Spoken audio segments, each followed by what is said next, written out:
Good morning, কেমন আছেন সবাই? এটা গতকালকের ভিডিও। গতকাল গেছিলাম আমি একটু আমার ফ্রেন্ডের সাথে। টাইমটা হবে প্রায় 2টোই বাজছিল আর অনেক লেট হয়ে গেছিলো আমাদের যেতে। ভাবছিলাম ওই 11টার দিকে বের হবো, কিন্তু বেরোতে বেরোতে আমাদের 2টো বেজে গেছে। তারপর আমরা খেতে বসে পড়েছি আর এই দিকে বর খেলা দেখছিল, খাওয়ার চেয়ে বেশি ইম্পর্টেন্ট খেলাতে দিচ্ছিল। আর এই দিকে আমি আর আইরিশ খাচ্ছিলাম। অনেক লোকজন হয়েছিল, খুব ভালো লাগলো।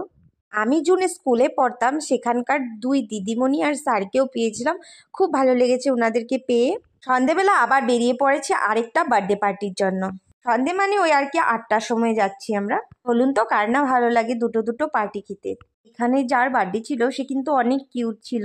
ক্রিকেট ম্যাচ চলছে বলে সবাইকে দেখি কেউ মোবাইলে দেখছে আর কেউ টিভিতে দেখছে। এখানে এসে দেখছি সবাই মিলে টিভিতেই খেলা দেখছিল। তারপর সবাই কি খাবার অর্ডার দিবে সেটাই নিয়ে ব্যস্ত, সবাই মেনু নিয়ে বসে আছে যে কি অর্ডার দেবে। তারপর কেক চলে আসলো আর আমরা সবাই মিলে ওকে উইশ করছি। আপনারাও সবাই এই কিউট মেয়েটাকে হ্যাপি বার্থডে বলে উইশ করে দেবেন।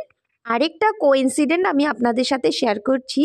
আমরা 3 ফ্যামিলি এসেছিলাম এই বার্থডেটাতে, আর 3 জনেরই প্রথম মেয়ে। দেখে কিন্তু আমার খুব ভালো লেগেছে যে আমাদের 3 জনেরই মেয়ে। তারপর খাবার এসেছে, আমরা সবাই মিলে এবার খাবার দাবার খাবো। আমার ব্লগটা আমি এখানে শেষ করছি, পরে আরেকটা ব্লগে দেখা হবে। আপনারা সবাই ভালো থাকুন, সুস্থ থাকুন, বাই বাই। আর ভিডিওটা ভালো লাগলে লাইক শেয়ার করে দেবেন, নতুনরা সাবস্ক্রাইব করে দেবেন। Bye bye.